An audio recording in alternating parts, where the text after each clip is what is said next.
हम संविधान को मानने वाले लोग हैं, हम संविधान के दायरे में रहकर लड़ाई लड़ने वाले लोग हैं। मगर हमारा दुश्मन संविधान को मानने वाला नहीं है, डॉक्टर बाबा साहब अम्बेडकर को मानने वाला नहीं है। ऐसे दुश्मनों के साथ हमारी लड़ाई चल रही है। धारा नंबर 10 में लिखा है, ड्यूटीज ऑफ पीटीएमसी। बोध गया टेंपल मैनेजमेंट कमेटी का कार्य क्या रहेगा? उसमें स्पष्ट लिखा हुआ है कि पूजा अर्चना करना और पिंडदान का समुचित निष्पादन करना ये समिति का कार्य रहेगा। आरएसएस और बीजेपी के साथ मिले हुए नीतीश कुमार केवल कठपुतली बने हुए हैं।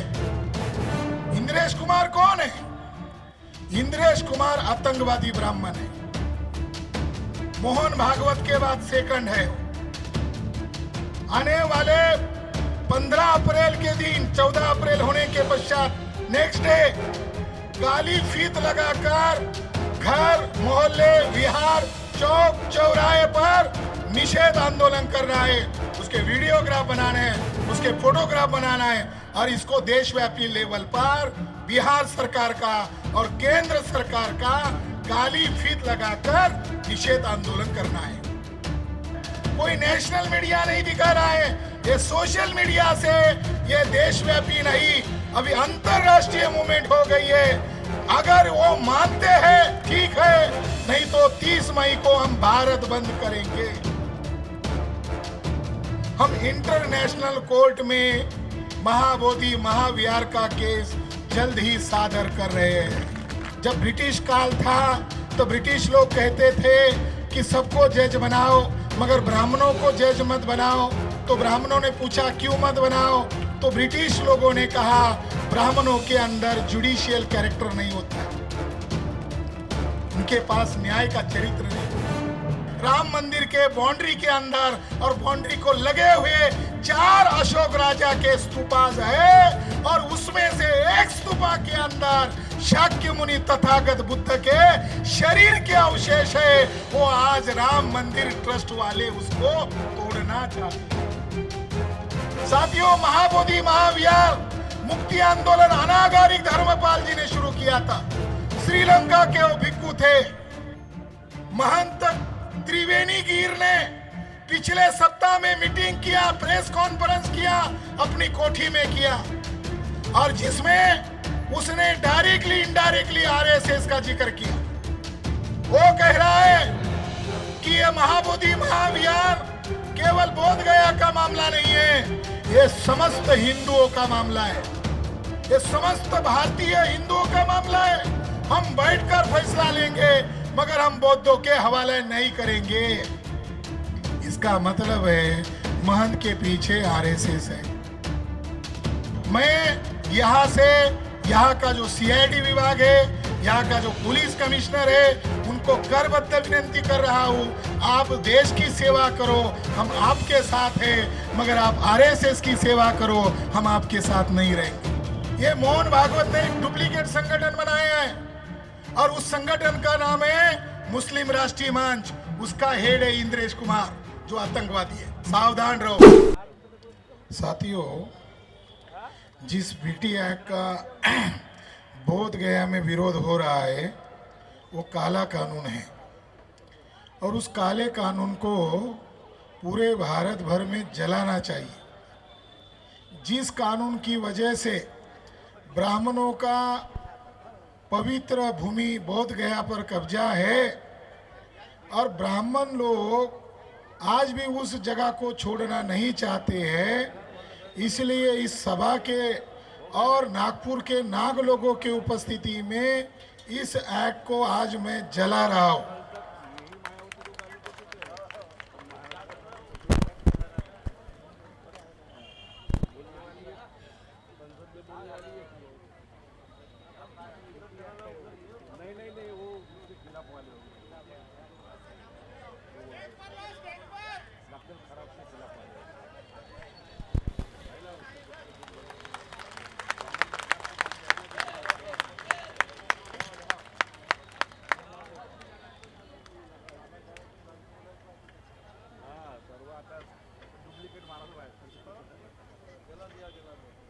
बिटिया जल गई पहले संसद में तो लाओगे अपने बच्चे, 15 बिटिया जला लेंगे ना। तो अभी मैंने वो जो कानून जलाया, अब उसका मतलब बताता हूं वो कानून क्या कहता है। क्योंकि कालचक्र मैदान में पिछली बार पुलिस अधिकारी थे, कलेक्टर के लोग थे, तो मैंने कहा कि हम बोध गया को आज़ाद करना चाहते हैं और आज़ाद करने के लिए एक तो कोर्ट में जाना पड़ेगा और कोर्ट में हमारी कोई सुनवाई होने वाली नहीं है। तो अगर मैं ये एक्ट जलाता हूँ और बिहार का कलेक्टर मेरे ऊपर अगर एफआईआर करता है तो कोर्ट में जाने का दरवाजा अपने आप खुल जाएगा, कोर्ट में तो जाना ही है। ऐसा कह के मैंने जला दिया था। तो उनको लगा रही है तो बहुत सारे सबूतों को लेकर घूमता है, ये तो खतरनाक मामला है और वहां जवाब नहीं दे पाएंगे, तो उन्होंने कुछ किया नहीं। तो आज नागपुर में जलाया। प्राचा साहब को कहा अगर मैंने जलाया तो क्या होगा, तो उन्होंने कहा हम लोग किस लिए, हमारा समाज किस लिए। तो साथियों, बीटी एक्ट में 1949 को बनाया गया है। धारा नंबर 2 में यह लिखा हुआ है कि महंत ब्राह्मण, शैववादी महंत ब्राह्मण वांशिक आधार पर पीढ़ीजात मेंबर रहेगा। अगर इसकी सादी भाषा में अगर व्याख्या करो तो इसका अर्थ निकलेगा महंत ब्राह्मण महाबोधि महाविहार का मालिक है, इसलिए एक्ट जलाया है।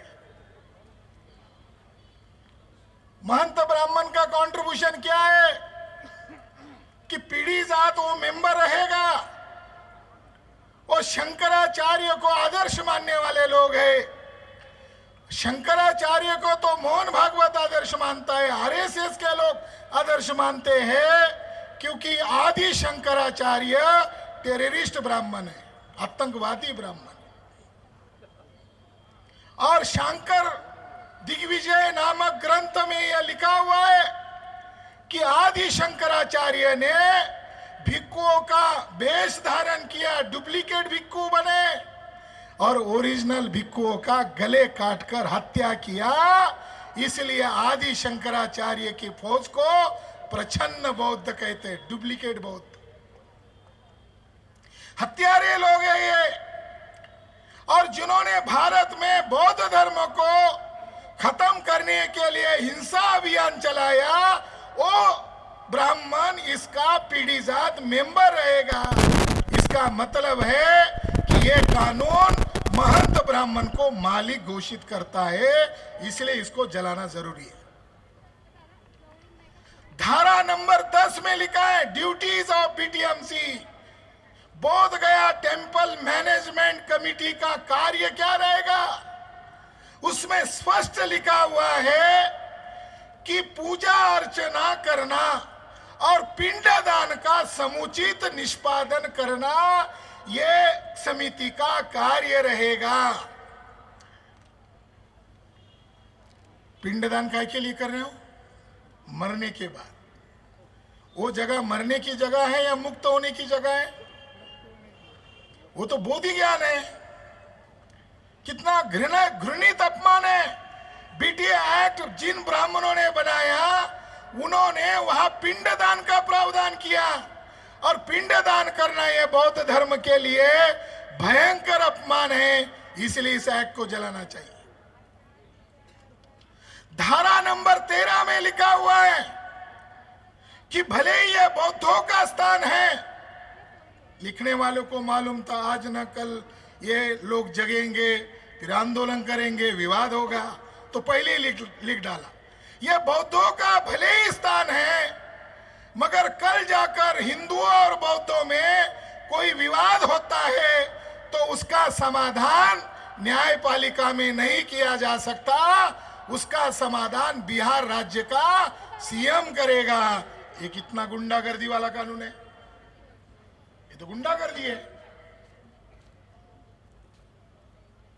2012 में वांगड़ी नामक एक नॉर्थ बंगाल सिलीगुड़ी के बुद्धिस्ट व्यक्ति सुप्रीम कोर्ट में याचिका लेकर गए।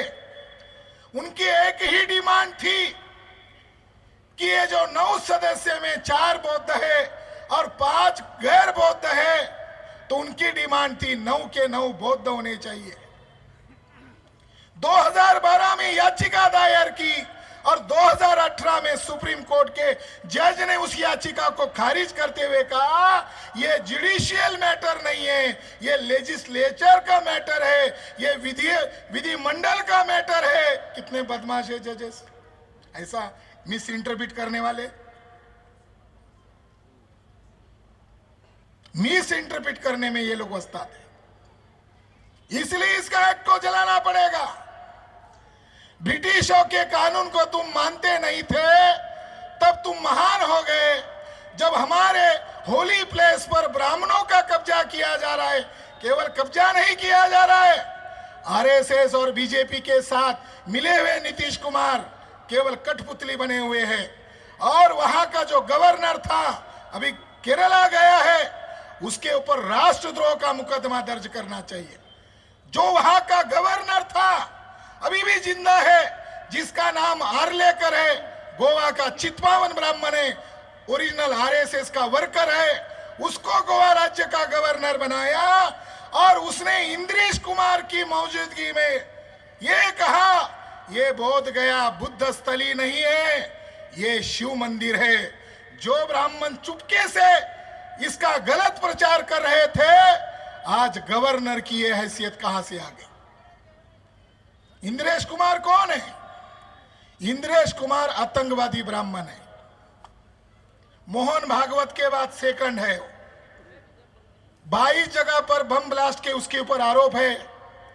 अजमेर शरीफ बम ब्लास्ट में आरएसएस के 3 लोगों को आजीवन कारावास घोषित किया गया है। इस आधार पर हम ये कह सकते हैं आरएसएस कोई देशभक्तों का संगठन नहीं है, आरएसएस आतंकवादी ब्राह्मणों का संगठन है। अजमेर शरीफ बम ब्लास्ट का फैसला कह रहा है। और इसी इंद्रेश कुमार को आगे करते हुए मोहन भागवत ने एक डुप्लीकेट संगठन बनाया, भारतीय बौद्ध संघ, आरएसएस का।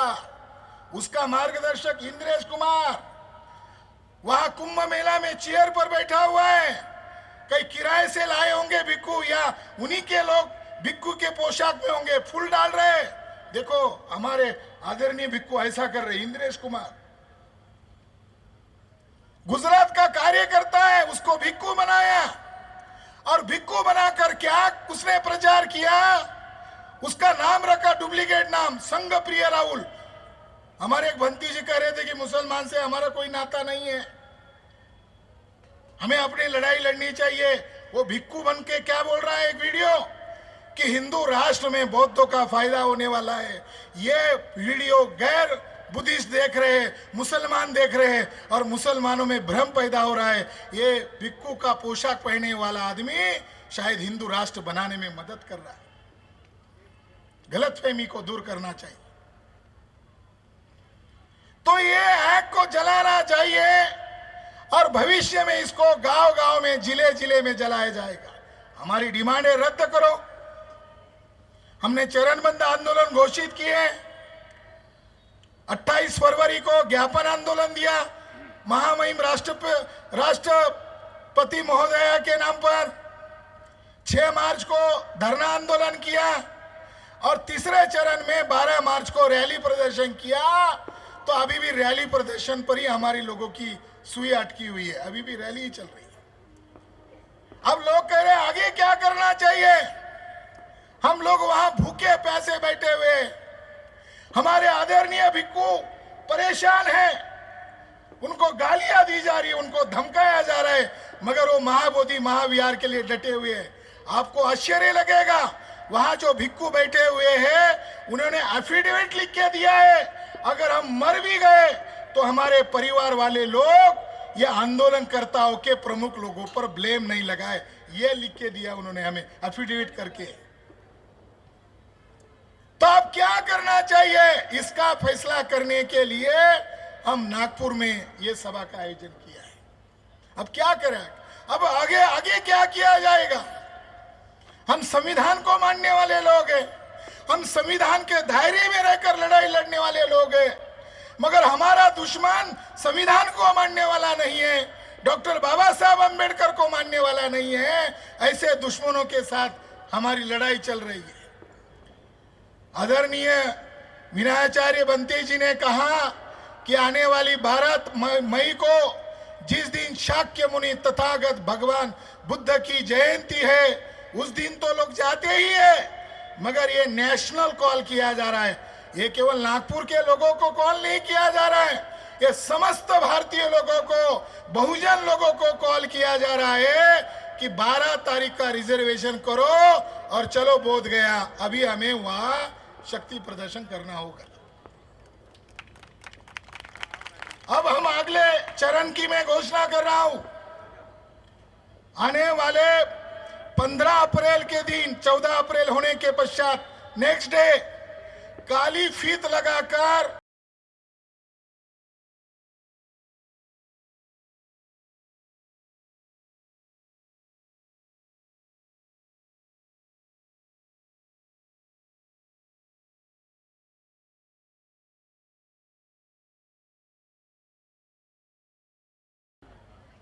लोकतंत्र के दायरे में कर रहे हैं। ये 15 अप्रैल को होगा और 30 मई को, आने वाली 30 मई को भारत बंद करेंगे। भारत बंद करना अब संभव है, कोई नेशनल मीडिया नहीं दिखा रहा है, ये सोशल मीडिया से ये देशव्यापी नहीं, अभी अंतरराष्ट्रीय मूवमेंट हो गई है। अगर वो मानते हैं ठीक है, नहीं तो 30 मई को हम भारत बंद करेंगे। लोकतंत्र में ये लड़ाई लोकतंत्र के बाहर नहीं है और संविधान के दायरे में रहकर कर रहे हैं। जनता को आवाज उठाने का अधिकार है। अगर 30 मई के पहले मानते हो तो ठीक है, नहीं तो भारत बंद। अगर नहीं मानते हैं तो आने वाले 29 जून को देशव्यापी स्तर पर, जैसे कलेक्टर कार्यालय पर जाकर ज्ञापन दिया, उसी तरह पुलिस मुख्यालय पर जाकर जेल भरो आंदोलन करना है। हमने कोई चोरी नहीं किया, डकैती नहीं डाला, कोई अपराध नहीं किया। अपराध तो उन लोगों ने किया है, हमारे ऊपर कौन सी धाराएं लगाएंगे? तो आने वाली 29 जून को जेल भरो आंदोलन करेंगे, देशव्यापी लेवल पर करेंगे। और मैं यहां एक घोषित कर रहा हूं, हमारे पास इलीट क्लास है, बुद्धिजीवी वर्ग है, वकील है।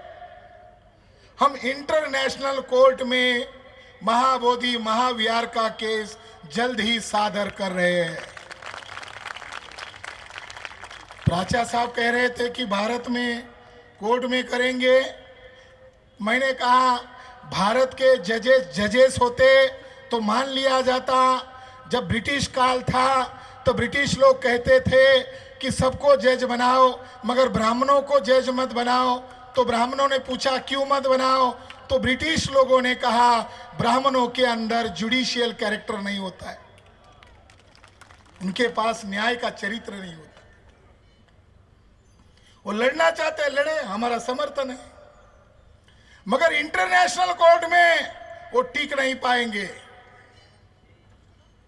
और इस मौके पर यहां पुलिस विभाग है, खुफिया विभाग है, आरएसएस का मुख्यालय भी है और हमारा दीक्षा भूमि भी है। तो आज इस मौके पर उन लोगों को वार्निंग दी जाती है कि 11 मई के पहले बोध गया को मुक्त करो, अन्यथा हम आज ही तारीख घोषित करते हैं। आने वाले 2 अक्टूबर को दशहरा है, अर्थात अशोक विजयादशमी है। हम लाखों की संख्या में आरएसएस के हेडक्वार्टर पर मोर्चा लेकर जाएंगे, क्योंकि लड़ाई है। लड़ाई को लड़ाई के तरीके से लड़ा जाएगा। वो अन्याय के समर्थन में, हम न्याय के समर्थन में। मोहन भागवत को पूछने जाएंगे, आर्लेकर ने शिव मंदिर कहा, तुमने रोका क्यों नहीं? हम मोहन भागवत को पूछने जाएंगे, तुमने कहा था कि जाति ब्राह्मणों ने बनाई है, प्रायश्चित लेना चाहिए, अभी तक प्रायश्चित क्यों लिया नहीं? तो साथियों, 2 अक्टूबर ऐतिहासिक दिन रहेगा, अशोक विजयदशमी का दिन रहेगा, और ये लड़ाई हम करेंगे। इसके लिए जो कीमत चुकानी पड़ेगी, वो कीमत चुकाने के लिए हम तैयार हैं, क्योंकि ये देश हमारा है, संविधान हमारे बाप ने लिखा हुआ है, और इस संविधान के खिलाफ जाकर ये बीटी एक्ट हमारे ऊपर थोप रहे हैं, ये जाहिर धिक्कार करने वाली बात है। इस मौके पर कुछ जानकारी आप लोगों को देना चाहता हूं कि बोध गया आंदोलन केवल एक मंदिर को मुक्त करने का आंदोलन नहीं है, ये भारत को बचाने का आंदोलन है। ब्राह्मण लोगों ने क्या खेल शुरू किया, हिंदू मुसलमान ये झूठ लड़ाई है, काल्पनिक लड़ाई है। असली दुश्मन मुसलमान नहीं है, असली दुश्मन बहुजन लोग हैं। ब्राह्मण मुसलमान को टारगेट करते हैं, मुसलमान प्रतिक्रिया करता है, और प्रतिक्रिया को देखकर एससी एसटी ओबीसी हिंदू बनता है, प्रतिक्रिया से हिंदू बनता है, और ब्राह्मण देश का शासक बनता है। ये हिंदू मुसलमान खेल नहीं है, ये अल्पसंख्यक विदेशी ब्राह्मणों को भारत का हुक्मरान बनाने का एक गेम है। असली लड़ाई क्या है? असली लड़ाई बौद्ध धर्म बनाम वैदिक ब्राह्मण की है। इस देश के शेड्यूल कास्ट के लोग, शेड्यूल ट्राइब के लोग, अदर बैकवर्ड कास्ट के लोग, नॉमिनी ट्राइब के लोग, इनके पुरखे बौद्ध थे।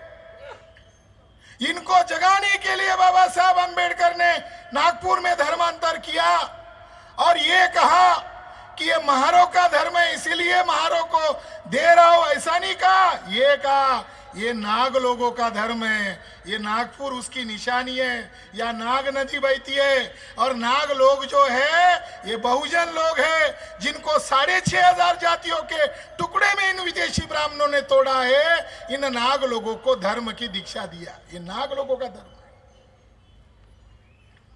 मैं हिंदू मुसलमान की लड़ाई काल्पनिक क्यों कह रहा हूं? 2019 में अयोध्या का फैसला हुआ, जिस जज ने फैसला सुनाया उस जज का नाम है जस्टिस रंजन गोगोई। जस्टिस रंजन गोगोई के ऊपर एक महिला ने सेक्सुअल हरासमेंट का आरोप लगाया। स्वर न्यायाधीश के ऊपर सुप्रीम कोर्ट में एक महिला ने गंभीर आरोप लगाया, जांच बिठाई। जस्टिस बोबड़े खानदानी आरएसएस का वर्कर, कोर्ट, यहां कोर्ट है नागपुर में, उसके दादा का पुतला भी है वहां, देखो, जस्ट वकील थे। बोबड़े ने गोगोई की जांच की, पटनायक ने उस महिला की जांच की। अभी तक पता नहीं चल रहा है कौन दोषी है। पटनायक ने महिला को निर्दोष घोषित किया, बोबड़े ने गोगोई को निर्दोष घोषित किया। अभी कुछ पिछले माह एक पत्रकार ने कहा, अरे वो जांच का क्या हुआ? तो गोगोई ने कहा, मेरा भारतीय न्यायपालिका पर विश्वास ही नहीं है, मैं वहां जाऊंगा ही नहीं। बचने के लिए ब्लैकमेल किया मोहन भागवत ने। आरएसएस के चीफ ने जो रजिस्टर्ड संस्था नहीं है, उसका कोई ऑडिट होता नहीं है, उसको Z+ सुरक्षा है। इस व्यक्ति ने भारत के सर न्यायाधीश का ब्लैकमेल किया, और ब्लैकमेल में कहा, आपको हम शुद्ध चरित्र का सर्टिफिकेट देते हैं, बदले में हमको जैसा फैसला चाहिए वैसा दो, और इसका बख्शीश तुम्हें राज्यसभा का सीट देंगे। वैसा ही हुआ, और उन 5 जजेस ने 1250 पेज का जो जजमेंट दिया, आखिरी लाइन में लिखा, आस्था और श्रद्धा के बुनियाद पर राम का जन्म बाबरी मस्जिद के बीचों बीच हुआ। ये लड़ाई क्यों लड़ रहे हैं हम महाबोधि की? साकेत से सबक लिया है। जजेस ने कहा आस्था और श्रद्धा के बुनियाद पर बख्शीश मिला रंजन गोगोई को, और अब मुझे लग रहा है कि जो जस्टिस चंद्रचूड़ थे उनका भी सेटिंग हुआ, उनके साथ भी समझौता हुआ। बाद में उनको बोबड़े के बाद उनको सर न्यायाधीश बनाया। और चंद्रचूड़ भी कितने महान ब्राह्मण हैं, उनको जज रहना चाहिए था, उनको अपनी सीमा में रहना चाहिए था। इस देश में लोकतंत्र की तौहीन गोगोई, चंद्रचूड़ और बोबड़े के द्वारा जितनी की गई है भारत में किसी लोगों ने नहीं किया है। चंद्रचूड़ महाशय स्वर न्यायाधीश, पेशवा ब्राह्मण की औलाद, पूना में गए और पूना में जाकर कहा रात को मेरी श्री राम प्रभु के साथ मीटिंग होती थी, कभी आधा घंटा चलती थी, कभी 2-2 घंटा चलती थी, और फिर सवेरे कोर्ट में आता था और कोर्ट में रात को राम ने मुझे जो बताया वही मैं ऑर्डर देता था। कितने महान जज है भारत के न्यायपालिका पर कलंक लगाने वाले, कितने महान जज होंगे। ऐसा होता है? ऐसा होगा क्या? इसको न्यायपालिका माना जाएगा? विवादित जगह है 2.77 एकड़, 2.25 एकड़ जगह। लॉकडाउन में सारे काम बंद थे, वहां के मूल विहार को जेसीबी के द्वारा तोड़ा गया, आज राम मंदिर बना रहे। मुसलमानों को 5 एकड़ जगह दी, मुसलमान चुप हो गए। मुसलमान को चुप नहीं होना चाहिए था, हो गए, मगर हम चुप नहीं होने वाले।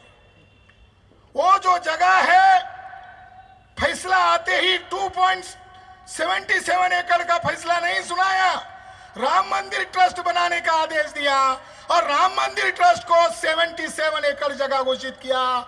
2024 दिसंबर के आखिर तक 109 एकड़ जगह घोषित हो गया। उस 109 एकड़ में राम मंदिर के बाउंड्री के अंदर और बाउंड्री को लगे हुए 4 अशोक राजा के स्तूपाज है, और उसमें से एक स्तूपा के अंदर शाक्य मुनि तथागत बुद्ध के शरीर के अवशेष है। वो आज राम मंदिर ट्रस्ट वाले उसको तोड़ना चाहते हैं। वो जगह प्रोटेक्टेड मॉन्यूमेंट्स है, संरक्षित है, वहां बोर्ड लगा हुआ है भारतीय पुरातत्व विभाग का। मगर साथियों, आज वो जगह ब्राह्मणों के नियंत्रण में गई है, इसलिए बोध गया को बचाने के लिए मैदान में उतरना पड़ रहा है। उस स्तूपाज को बचाया जा सकता है। उस स्तूपा के बारे में लोगों को जानकारी नहीं है। बुद्ध साकेत में 6 वर्ष रुके थे और वहां पर उनको एक संगाराम दान मिला था, और अशोक राजा ने 4 बड़े स्तूप बनाए थे। जहां पर राम ने आत्महत्या की है, वहां एक घाट है, कहते हैं कि राम उसमें डुबकी मारा, उसके शिष्य उसके पीछे गए और सीधा स्वर्ग चले गए, इसलिए वहां डुबकी मारने की आज भी परंपरा है। उसकी सीढ़ियां चढ़कर आप ऊपर आओगे तो वहां एक मंदिर है, उस मंदिर का नाम नागेश्वर नाथ टेम्पल है, और उस नागेश्वर नाथ टेम्पल का भारत का एकलौता शिवलिंग है जिसको कमल की पंखुड़ियां है। शिवलिंग को कभी कमल की पंखुड़ियां नहीं होती है, मगर अयोध्या में अर्थात साकेत में जो मंदिर है, जो मंदिर बन रहा है राम मंदिर, कुछ मीटर अंतर पर एक मंदिर है जिसका नाम नागेश्वर नाथ टेम्पल है। उसका शिवलिंग को कमल की पंखुड़ियां है। पुरातत्वज्ञ भारत सरकार का रिपोर्ट कहता है वो कमल की पंखुड़ी वाला शेर स्तंभ का ऊपरी हिस्सा है, जो अशोक स्तंभ का लाट का ऊपरी हिस्सा है। इन विदेशी ब्राह्मणों ने उसको जमीन में उल्टा गाड़ दिया, अब उसको शिवलिंग के नाम पर पूज रहे हैं। कितने नालायक ब्राह्मण हैं कि जिन्होंने हमारे अशोक राजा के शेर को उल्टा जमीन में गाड़कर कब्जा किए हुए। तो इसीलिए साकेत का मामला अभी विवादित बन गया है, हल नहीं हुआ है। उसको भी हम इंटरनेशनल कोर्ट में महाबोधि महाविहार के क्लब के साथ लेके जा रहे हैं। साथियों, महाबोधि महाविहार मुक्ति आंदोलन अनागारिक धर्मपाल जी ने शुरू किया था। श्रीलंका के वो भिक्खु थे, 1893 में भारत में आए, खंडहर बनी हुई जगह को देखा, महाबोधि नामक संस्था का निर्माण किया और 1895 में वो शिकागो गए, अमेरिका गए और वहां विश्व धर्म सम्मेलन का आयोजन किया। उस सम्मेलन में उनके साथ विवेकानंद भी गए थे। विवेकानंद कायस्थ जाति के थे। विवेकानंद ब्राह्मण नहीं है, वर्ण व्यवस्था में बाला साहब ठाकरे के जाति के, कायस्थ शूद्र। वहां वो हीरो नहीं हुए। आरएसएस ने उनके नाम पर युवक दिन घोषित किया और झूठा प्रोपेगेंडा किया, युवक दिन। असली हीरो बने अनागारिक धर्मपाल, जिसको भुला दिया गया। धर्म परिषद होने के तुरंत बाद अनागारिक धर्मपाल शिकागो से निकलकर जापान में गए, टोक्यो शहर में गए और बौद्ध देशों ने उनको कहा कि हम आपको 18 फीट बुद्ध की मूर्ति भेंट कर रहे हैं और उस महाबोधि महाविहार में जाकर रखो। अगर महंत या अंग्रेज इसको रोकता है तो हम लोग, दुनिया के बौद्ध लोग, भारत के ब्राह्मणों को भी देखेंगे और ब्रिटिश लोगों को भी देखेंगे। मूर्ति लाकर रखा, 40 लोग थे। उनके साथ उनकी माता थी। उनका जो महाबोधि सोसाइटी ऑफ इंडिया जो संस्था थी, उसके अध्यक्ष महाथेरो सुमंगला भी वहां उपस्थित थे। उनके ऊपर जानलेवा हमला किया, बुद्ध की मूर्ति को फेंका गया, पूजा की सामग्री को लात से दूर धकेला गया। तो ब्रिटिश लोगों ने आईपीसी की धारा के तहत मुकदमा दर्ज किया और 1895 में गया मैजिस्ट्रेट के सामने, जस्टिस मैकफर्सन के सामने सारी सुनवाई शुरू हुई। महंत ने कहा, मैं इस जगह का मालिक हूं, इसलिए मैंने इनकी पूजा को विरोध किया। तो महंत को पूछा कि सबूत क्या है, तुम इस जगह का मालिक हो?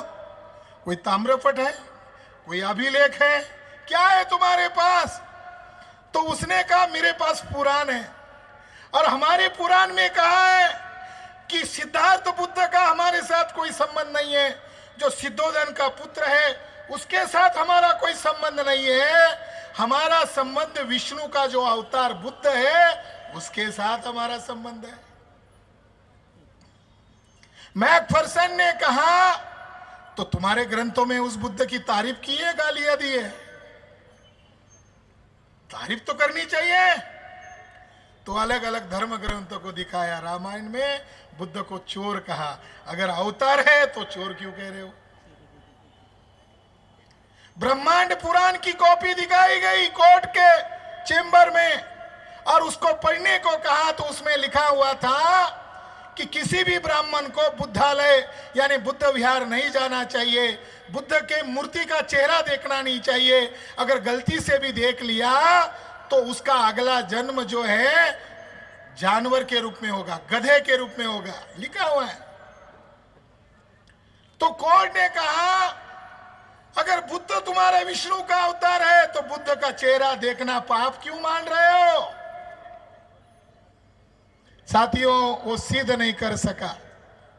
मगर उस कोर्ट से एक बात सिद्ध हो गई, राठौड़ सर, आप जो बुद्ध धर्म को ओबीसी में फैला रहे हैं, उस कोर्ट में यह बात सिद्ध हुई कि भारत के तमाम पिछड़े वर्ग के लोग पूर्वाश्रमी के बौद्ध है। महाबोधि महाविहार का जजमेंट कहता है। जगन्नाथपुरी बौद्धों का है।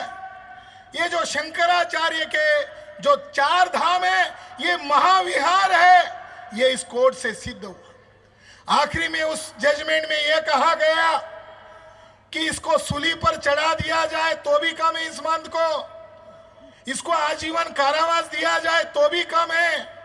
मगर वो सन्यासी होने के नाते उसको 1 महीने का कारावास की सजा सुनाई देते हैं और 100 रुपए का जुर्माना देते हैं। अगर 100 रुपए का जुर्माना नहीं दिया तो 15 दिन की ज्यादा जेल होगी। तो आज महंत ब्राह्मण उछल रहा है। महंत त्रिवेणीगीर ने पिछले सप्ताह में मीटिंग किया, प्रेस कॉन्फ्रेंस किया, अपनी कोठी में किया, और जिसमें उसने डायरेक्टली इनडायरेक्टली आरएसएस का जिक्र किया। वो कह रहा है कि ये महाबोधि महाविहार केवल बोध गया का मामला नहीं है, ये समस्त हिंदुओं का मामला है, ये समस्त भारतीय हिंदुओं का मामला है। हम बैठकर फैसला लेंगे, मगर हम बौद्धों के हवाले नहीं करेंगे। इसका मतलब है महंत के पीछे आरएसएस है।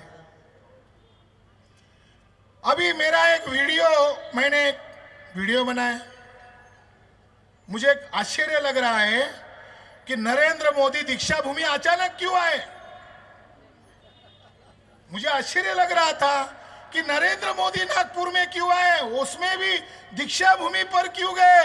अब दीक्षा भूमि से सीधा दिल्ली चले जाते तो मान लेते नरेंद्र मोदी ईमानदार है, बुद्ध के सामने गए। अब बुद्ध को गाली देने वाले, बौद्ध भिक्षुओं की हत्या का समर्थन करने वाले हेडगेवार के भी दर्शन करने गए। ये देखो नरेंद्र मोदी का दोगला चरित्र, एक तरफ बुद्ध के सामने शरण हो रहे हैं और कुछ मिनटों बाद, कुछ घंटे बाद बुद्ध को गालियां देने वाले हेडगेवार गोलवलकर का दर्शन लेने जा रहे हैं। ये नरेंद्र मोदी का दोगला चरित्र। मगर उन्होंने वहां रजिस्टर के अंदर एक संदेश लिखा हुआ है और किसी साथी ने मुझे वो संदेश भेजा। ये तो दीक्षा भूमि वालों ने हमको भेजना चाहिए था, उन्होंने नहीं भेजा, किसी दूसरे साथी ने भेजा। और उस संदेश में नरेंद्र मोदी नामक बीजेपी और आरएसएस के वर्कर ने, वो प्रधानमंत्री बाद में है, पहले वो मोहन भागवत को चरण छू रहा है तो वो उनके वर्कर है, उसमें उन्होंने लिखा सामाजिक समरसता लाना ये बाबा साहब अंबेडकर का उद्देश्य था। इसका मतलब नरेंद्र मोदी नामक जो आरएसएस का और बीजेपी का कार्यकर्ता है, वो ये कहना चाहता है कि गोलवलकर और हेडगेवार का जो हिंदू राष्ट्र बनाना जो उद्देश्य था, वही बाबा साहब अंबेडकर का लक्ष्य था। ये ऐसा लिखकर नरेंद्र मोदी ने महामानव डॉक्टर बाबा साहब अंबेडकर का तो अपमान किया ही किया है, मगर भारत के संविधान की शपथ खाकर प्रधानमंत्री पद का भी अपमान किया है। मैंने एक वीडियो बनाया, इंडस चैनल, एक सोशल मीडिया में आता है इंडस चैनल। उत्तर प्रदेश के व्यक्ति ने मुझे कहा कि मुझे सीआईडी विभाग नागपुर से फोन आया है, आपने वीडियो कहां से लिया।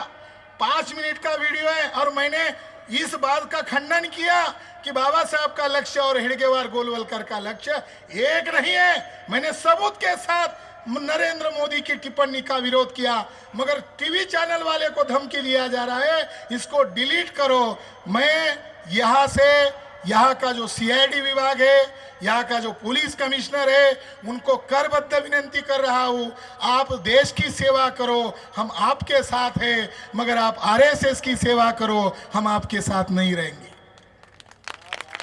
ये मैं जाहिर कर रहा हूं।